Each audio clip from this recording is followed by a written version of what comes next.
Okay, I'm playing with the white pieces. I usually play e4, so I'll do that. We're getting a Sicilian. Okay, open Sicilian, so bishop d3, defending the pawn, move back. I'm gonna go for c4. This just makes it hard for black to play d5, which you don't want to usually allow in the Sicilian opening here. Okay, castles, castles. Okay, so my opponent does that. I'm gonna take this, and I can actually attack two pawns here with knight here. Just thinking how black would defend that. No, knight b5. It's gonna be hard for him to defend. I guess he just gives up the pawn. I'll take it. You can take there. It's true. Knight f5 maybe. Makes some sense. Now I kind of like my position because black has an isolated d6 pawn here, which is pretty weak. So it's going to be hard for my opponent to defend that, I think. Okay, I'll go here. Probably bishop f8, I think. But then I'm going to take. I can take and take on d6 then, so I think that should be good. Yeah, I'm going to do this. Take here. He has to take because I'm attacking both of the rooks. So my opponent definitely should take on d6. Let's take the queen, trade queens. So it's going to be even material, but I have the bishop for the knight, so that should be slightly better for white, I think. Okay, my opponent takes the rook. Yeah, I realize though maybe my opponent has bishop e3. Bishop e3 just prevents both rooks from getting here. If knight d5, then I actually can pin the knight here, so I'm not worried about that. Knight d5, rook d1, and he cannot take my bishop. Okay, we'll trade rooks. Yeah, I feel like I have a good position here. Okay,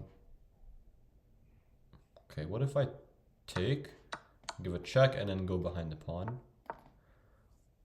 So attacking the pawn, I think my opponent should go here.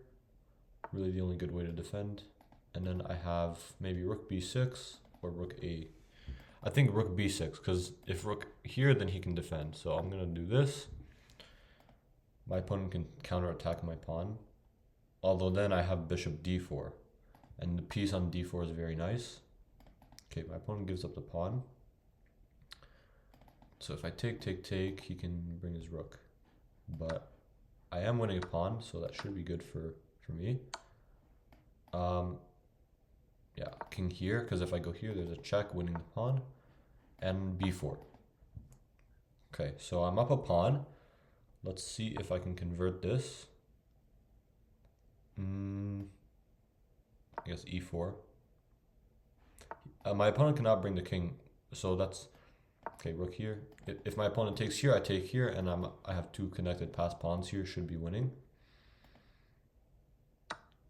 Okay, this definitely should be winning for white, I think, because I'm gonna basically just start pushing my pawns.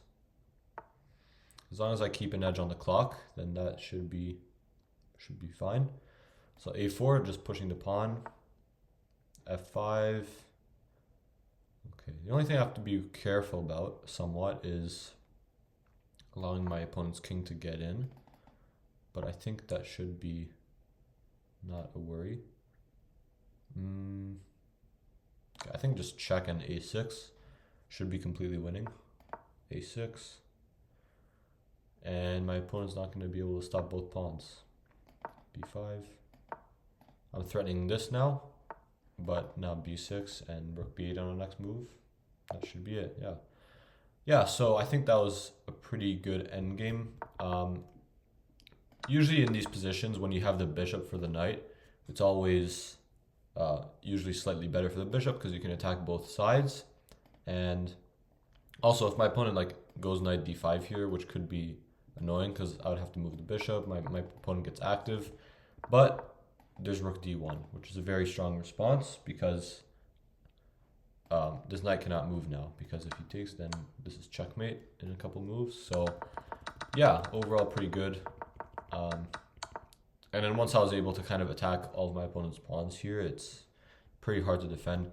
Probably my opponent should just still go here, and then slightly better for white, but or just yeah, equal. But yeah, white has chances, I guess. So yeah, I think that was a pretty good game. Still says draw. It's interesting, but yeah, definitely this is not a good decision because once I get the 2 connected pass pawns here, it's just too hard to stop, right? Anyways, okay. Thank you for watching.